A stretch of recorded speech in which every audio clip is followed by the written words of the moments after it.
Oke, lanjut lagi kebersamaan kita di Koja Sastra. Masih di FM 91,2 Radio Kota Batik News Interaktif Solutif. Masih menit ke-5, tinggalkan pukul 20 waktu Radio Kota Batik. Itu artinya masih ada sisa waktu 55 menit ke depan ya, kebersamaan kita sampai pukul 9 malam nanti. Masih dengan catatan reflektif spiritual Danarto ketika Danarto membaca puasa. Catatan berikutnya diberi judul Danarto Hidayah. Dia mengutip sebuah hadis yang bunyinya begini. Tidak ada suatu keutamaan yang diperoleh seseorang lebih besar daripada keutamaan akal yang membawanya ke arah petunjuk dan menjauhkannya dari malapetaka. Dan tidak sempurna iman seseorang, serta tidak pula akan lurus agamanya sehingga sempurna akalnya. Bagi Tuhan, mencipta manusia itu sangat mudah. Kelak ketika kita dibangkitkan kembali di hari perhitungan, seluruh yang kita miliki akan utuh lagi menempel pada keseluruhan jasmani dan rohani kita, termasuk sidik jari kita.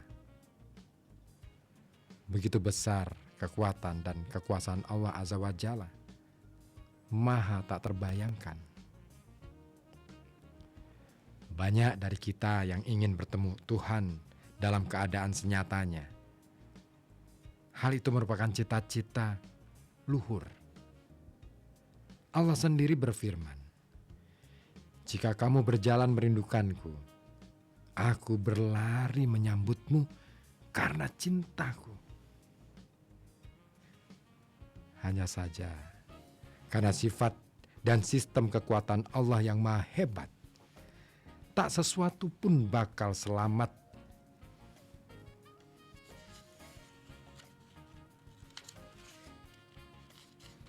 ketika baru menghadapi gejalanya saja. Siapapun dan apapun bakal hancur lebur sebelum Allah berkenan mengejawantah. Dari sinilah kemudian Rasulullah menempatkan akal sebagai ujung tombak untuk mengantisipasi seluruh gerak kehidupan. Setiap orang sesungguhnya mampu menerima hidayah Allah, mencapai kebahagiaan hidup, ketinggian akhlak, mencapai kepiawaian teknologi, kemampuan menerima wahyu, yang sungguh semuanya itu berkenan dengan kesiapan akal.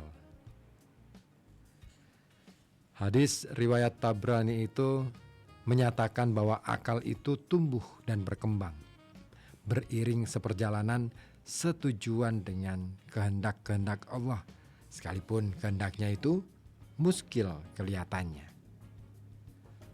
Kunci dari keutamaan akal itu adalah ketika kita menerima hidayah untuk menyaksikan panorama kekuatan yang meningkatkan taraf hidup menjadi semakin terbuka sehingga hidup kita terbimbing ke arah kebahagiaan dan keselamatan.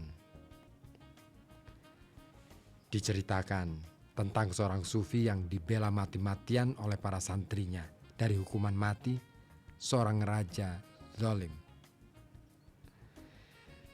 Satu persatu para santrinya menemui ajalnya. Sementara raja itu dengan terheran-heran bertanya, "Apa yang membuat mereka bersedia mati untuk kamu?" Jawab sufi itu, "Mereka akan menghuni surga setelah kematian akibat tanganmu." Raja marah sambil menatap tajam sufi itu. "Para santrimu itu sesat dan pasti dicemplungkan ke neraka.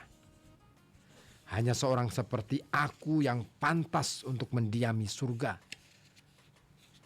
Aku buktikan sekarang," kata raja kejam itu sambil menyorongkan lehernya untuk dipenggal algojonya. Sufi dan raja itu sebenarnya sama-sama telah menggunakan akalnya. Hanya saja sufi itu telah dikaruniainya hidayah.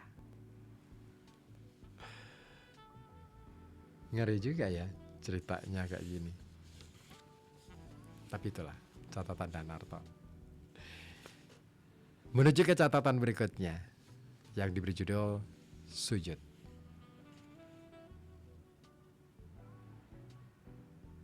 Mengutip sabda Nabi, sedekat-dekat hamba kepada Tuhannya, yaitu ketika hamba itu sedang sujud. Karena itu, berbanyaklah kalian berdoa.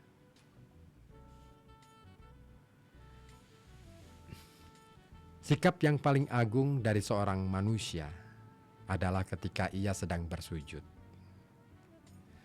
Karena dari sifat bersujud itu terkuak dua kalimat, dua dimensi manusia yang paling sublim. Sebagai penguasa alam seisinya dan sebagai hamba Allah yang mengemban amanatnya. Itulah sebabnya para nabi terpelihara dari kesalahan. Karena para utusan Allah itu tidak melupakan untuk bersujud dalam situasi apapun. Bersujud dilihat secara fisik, menempelkan kening dan ujung hidung pada tanah yang dipijak, maupun secara rohani, memahami kekuasaan yang mengatur alam semesta. Sungguh menjadi bentuk yang indah. Posisi tubuh yang melengkung kelihatannya menggambarkan jalan kelahiran dan jalan kembali. Lalu dari sini dibuat ukuran bersujud yang baik adalah bila seekor anak kambing dapat masuk dan lolos keluar pada lengkungan dada berikut perut itu. Karena dengan bersujud, seorang hamba dapat menjadi dekat kepada Tuhannya. Maka pancaran kebenaran Allah dapat dilihat jelas pada wajah hambanya. Itulah sebabnya tampak terlihat wajah-wajah yang berseri-seri. Wajah-wajah itu yang para kiai dapat membacanya dengan mudah merupakan cermin yang memantulkan segala sifat yang baik. Dalam 5 kali kita menunaikan sholat setiap hari, kita bersujud sebanyak 34 kali. Nah, akan sangat jelas perbedaannya antara yang bersujud dengan yang tidak melakukannya. Allah sendiri telah menjaminnya.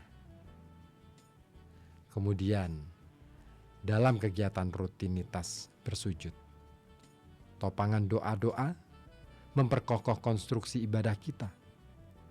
Doa yang terus-menerus diluncurkan mulut dan hati kita, menggetarkan sekeliling sampai para malaikat sendiri tergetar.